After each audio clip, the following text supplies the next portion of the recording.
Hello students, welcome back to revision time. I hope you all are good. So today I will be covering the refraction part. We are studying the light reflection and refraction, of which reflection I have already covered and the link is in the description box or in the iCard. So I hope and I am sure all of us must have done this activity, that whenever we immerse pencil in a glass of water and when we see from the sides of the container, the pencil part which is immersed in the water, it seems to be raised or it seems to be displaced from its position. This is due to refraction only. So why this happens? This happens because the light that is coming from the portion which is immersed in water, it seems to come from a different direction only, right? And this effect is different for the different media. So that means that light doesn't travel in same direction in all media, and this forms the principle for refraction. So now how I can define refraction? It is nothing but bending of light when it enters obliquely from one transparent media to another one, and it is caused due to the change in speed of light. So we have this setup here with the glass slab and the air. They are the two media, and this is the refracted ray and this is the emergent ray. So when light ray enters, here we can see we have two normal rays. So here we can see it is bending towards the normal ray, and here the ray is bending away from the normal ray, right? So why is this happening? So this is happening because whenever the light ray enters from rarer to denser, it bends towards the normal, and vice versa, when it goes from denser to rarer, it bends away from the normal. So now what are these denser media and normal media? We shall study further only. Laws of refraction. They are somewhat similar to the laws of reflection. First is the incident ray, the refracted ray and the normal ray, they lie in the same plane. Second, we have the ratio of sin I to sin R is constant. Sin I here is I is the angle of incident, R is the angle of refraction.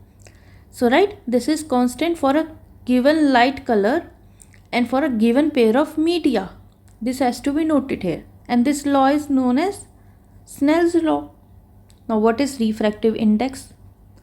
So we know that light travels with different speeds in the different media. So the ratio of speed of light in different media, that is a pair of media, is the refractive index. As we can see here, we have refractive index as speed of light in media 1 over speed of light in media 2, that is V1 over V2. We have this. So what is this? What is this depicting? Here the refractive index is of 1 with respect to 2. That is why we have written 2 in the subscript and 1 in the superscript. So in this we have speed of light in medium 2 over speed of light in medium 1. So what here we are calculating? We are calculating the refractive index of medium 2 with respect to medium 1. Hence V2 over V1. Another term we have is absolute refractive index. This is nothing but when we calculate the refractive index with respect to air or vacuum, right? Speed of light in air over medium. So what is speed of light in air? It is 3 into 10 raised to power 8 meter per second. So now we have two medium. First is with the high refractive index and second is with the lower refractive index. So the medium 1 with the higher refractive index is the optically denser medium, and medium 2 with the lower refractive index, it is the optically rarer medium. So now we know the denser medium and rarer medium, which we discussed in the first case, right? So next are the spherical lenses. We have two types. We have convex lenses and concave lenses. Convex lenses here are the converging, and concave lenses here are the diverging. Why converging? Because the path of ray is like this. They are converging at a point, and in concave lenses they are diverging here. So as you all must have noticed, or I hope you all remember, that in the spherical mirrors, the convex mirrors were diverging and concave mirrors were converging. Here they are opposite, right? So now what are the rules for the image formation in convex lenses? First is whenever the ray of light it is parallel to the principal axis, it will always pass through focus. Second is the vice versa, that is whenever it is passing from focus, it will emerge parallel to the axis.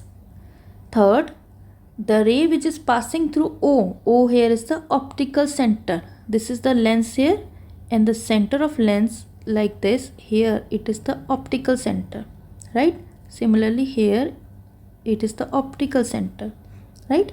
So when the ray passes from it, it emerges without any deviation. So first we are considering the ray diagrams of convex lenses. We have 6 cases here. First is when the object is at infinity. Here what will happen here?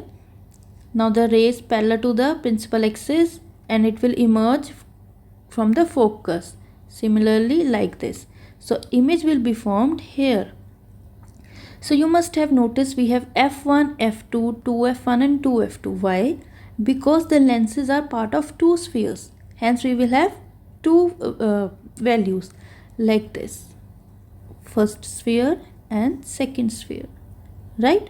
So this is f1 for this sphere and f2 for this. What is C? What is 2f? 2f? It is nothing but the C, that is center of curvature that we considered in the spherical mirrors, right? So in first case the image will be formed at f2, it will be real inverted and it will be diminished. So you all must notice here the images formed in the convex lenses, they will always be on the right hand side, right? So second is when the object is beyond 2f1, it will be formed between f2 and 2f1. Here it will be real inverted and diminished, right? Third, when the object is at 2f1 here, so the image formed will be at 2f2, real inverted and of same size. We can clearly see here it is of same size. So case 4, we have the object between f1 and 2f1. The image is beyond 2f2, real inverted and enlarged. Here we can see the enlarged image. When the object is at f1 here, so it will be formed at infinity. It will be real inverted and magnified. Whenever the images are forming at infinity, they will always be enlarged, right? So the last case we have when the object is between f1 and the optical center. What will happen here? The image here will be formed on the same side of the lens. So this is the exception. So this will be virtual, erect and magnified. Why virtual? Because here the lines are appearing to meet. That is why we have represented as dots. They are not actually meeting here, right? So you all by now must have noticed that these cases, they are similar to the cases of concave mirror. Earlier also I said that convex lens is similar to concave mirror and they both are converging. So the cases are also same. So the same way we will learn these also, like we learned the cases of concave mirror, right? At infinity, image is at f2. When object is at f1, image is at infinity. Similarly, beyond f1 and between f1 and f2, these are vice versa of each other. But take care of f1 and f2 here, right? When the object is at 2f1, image will be at 2f2. When the object is between f1 and O, image is on the same side here, right? So this last case is the exception of convex lenses. So in all above 5 cases, the image is real inverted. Here it is virtual erect, diminished, enlarged. For the 4 cases are the alternates, and when the position of the object and image is on the same, it will be of same size, and last it will be enlarged, right? So next are the ray diagrams for the concave lenses. We have 2 cases here. They are similar to the convex mirror. They are diverging. First we have when the object is at infinity, the image will be at f1, virtual erect and diminished. When the object is anywhere between infinity and optical center, the image will be between f1 and O, virtual erect and diminished. So here what we are seeing? We are seeing that the image formed is always towards the left hand side. So on the sign convention also, the sign convention for the mirror and lens is the same, but we can already see here that the convex lens is positive and concave lens is negative signs. Why? Because in the concave lenses the image is towards the left hand side, and on the graph the left hand side is the negative and right hand side is positive. The convex lens images are forming right hand side. So next we have lens formula. Lens formula is also same as the mirror formula. Next is magnification. Magnification is also same. This formula is also same, but here we have V over U and positive. But in mirror we have minus V over U. Right? What is the power of lens? So power of lens is nothing but it is the reciprocal of focal length, that is P is equal to 1 by F. So focal length here is in meters, right? So it gives us the degree of convergence and divergence. And the SI unit of power is diopter, that is represented by D.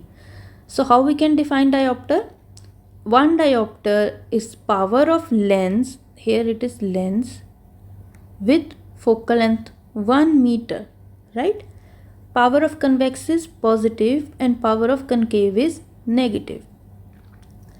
So now the people who wear the lenses or they wear specs, they are given a number like plus 1.5, minus 2.5, minus 1.5 and so on, right? So the numbers that they are given, if they are in positive, that means they are wearing the convex lens, and if they are negative, that means they are wearing concave lenses, right? So I hope this lecture was helpful for you all. For these notes, please mail to the mail address given in the description box. Links to the previous videos are also in the description box. Do check in from there. So please do like, share, comment and subscribe. Thank you.